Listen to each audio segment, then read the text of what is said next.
Hey guys, I'm here with chapter 8 of Wayside School, and I thought I would put my phone in the window and you could watch the birds while I read to you today instead of just seeing the pages because it's hard to turn them anyway. So here, let me do that.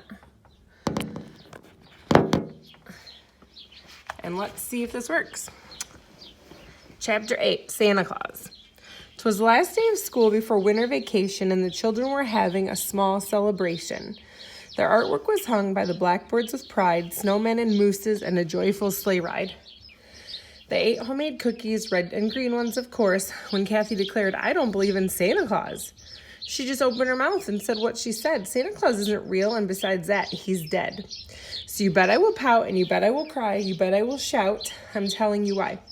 Stephen covered his ears. "No, you're wrong," he shouted. "It's not true. There is a Santa Claus. I know there is." "Ho, ho, ho," laughed Kathy. "Kathy's just saying that because she never gets any presents," said Jason. "All she ever gets is a lump of coal," said Rondi.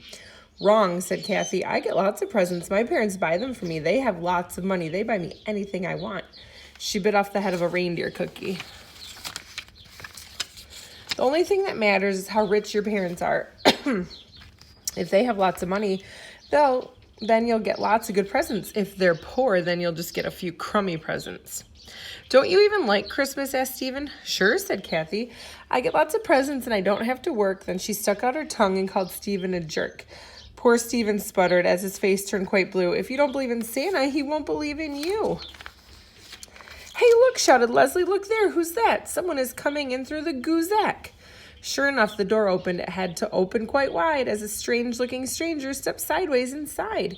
He wore a red suit and had a white fluffy beard, and even for Wayside, he looked pretty weird. His fat belly shook like a bowl full of jello. There was no doubt about it. They knew that fellow. "It was Louis, the yard teacher. What are you doing in that stupid suit?" Louis said, "Sherry, aren't you hot?" "Why are you wearing a fake beard?" asked Todd. "Is that a pillow under your jacket?" asked Jason. Kathy was delighted. "See," she said, "that proves there's no Santa Claus. If there was, Louis wouldn't have to dress up like a fool and pretend to be him." "I'm not Louis," said Louis. "I'm Santa Claus. Ho, ho." "You're lying to us, Louis," said John. "Everyone's always lying to us. Kathy's right. Christmas is nothing but a dirty, stinking lie." "I was just trying to bring a little holiday cheer," said Louis. "Go home, Jerome," said Terrence. "Now that's no way to talk to Louis," said Mrs. Jules. "Louis is one of Santa's special helpers." "Really, Louis?" asked Dee Dee. Louis looked at Miss Jules. "That's right," he said. The children were all very impressed. "Have you ever met him?" demanded Kathy. "Well, no, not exactly," Louis admitted. "See," said Kathy, "it's just another lie." "You don't have to meet Santa to be one of his special helpers," said Mrs. Jules. "Then how do you know what he wants you to do?" asked John.